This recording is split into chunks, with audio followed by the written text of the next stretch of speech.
Hey everybody, it's Mike from Millennium Martial Arts, and today is the 110th installment of Time Out Tuesday. And today, one of the things I wanted to talk about is something that I really just happen to love about the martial arts. One of the things that we talk about with the martial arts all the time is how it's not really just punching and kicking, especially the way we teach it, where our focus is on self-defense rather than tournament karate or I don't know, whatever else might be the thing du jour. But we focus on self-defense. And as such, because we believe that what we're teaching is not only very important, but rather dangerous if not used properly, meaning that you could either get hurt if you don't know what you're doing, or if you do know what you're doing, you might wind up hurting somebody. Either one of those things is dangerous and comes with some risk. We believe that it's very important that we're not only cultivating the body, but cultivating the mind as well, to be courteous, polite, and even keeled. So, a really good example of this, or one example, I should say, of this is one of the phrases that we use in the school all the time is a Japanese phrase, Giudice. It happens to be one of my favorite phrases that we use, mostly because it has this really important double meaning. Giudice can be translated to a big, heavy hand.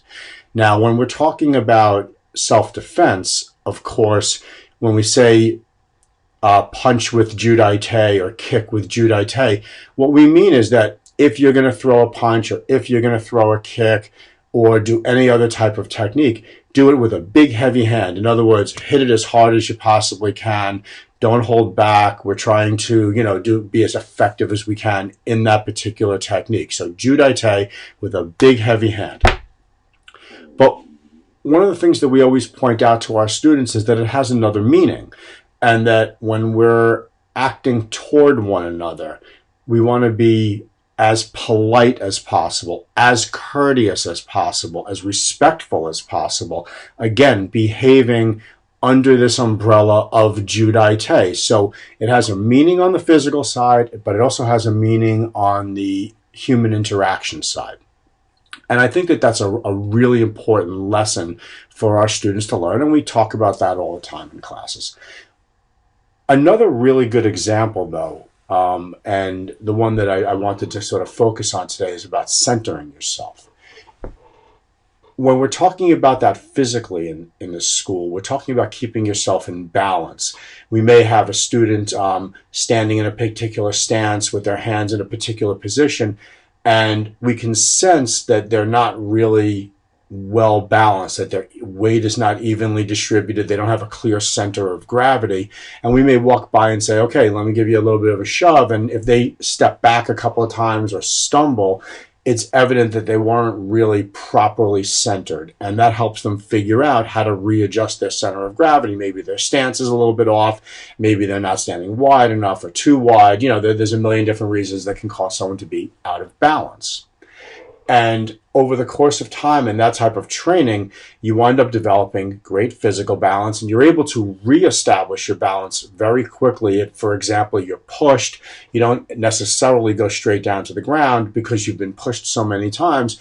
You're able to find your footing, get back into an established position so that you can continue to defend yourself rather than land on the ground.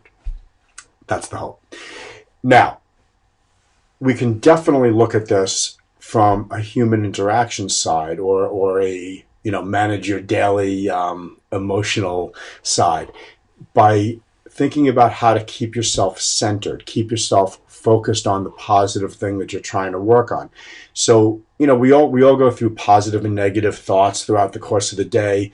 We all have difficult challenges, whether it's in the workplace, with our coworkers. There are people that are struggling with different forms of addiction, have a daily fight that they go through, that they have to keep themselves very centered, keep themselves on their path.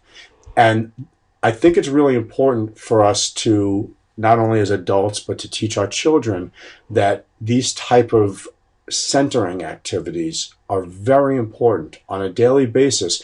We should kind of have some thought about what our goal is for the day, what we're trying to achieve, what are the positive things that we're trying to center ourselves around to keep ourselves in balance so that we don't go too far on the deep end in one way or too far on the deep end in the other, keeping ourselves in that even keel. Think about how we interact with people. Think about what those other people are looking for in a conversation, so that as we're having a conversation with them, we try to find some center ground, reestablish the relationship rather than letting things tumble out of control, because in a physical altercation, that will tumble out of control and turn into a fight. But in a interpersonal situation where you're unable to maintain centered and bring everything back to balance, you're gonna disrupt relationships. In the workplace, things are gonna get done less efficiency. People are gonna be more focused on their personal agendas than they are on the group agenda. So bringing yourself back to a centered place, always refocusing yourself, finding new balance throughout the course of the day, not just in the morning, but every time you're having an interaction with somebody. Am I in balance with this conversation? Am I in balance with the likes and dislikes of this other person, what their goals are?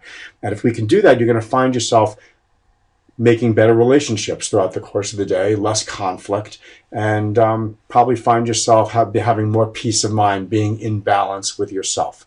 And that is one of the other ways that karate makes a whole life experience for somebody, because we're not just teaching the punching and kicking aspects, we're teaching how all of the components of learning how to punch and kick and stay in balance and hit with a heavy hand can be easily translated to our interpersonal relationships that translate to work, to school, to friendships, family, and control of our own lives. And that is it for Timeout Tuesday, episode 110.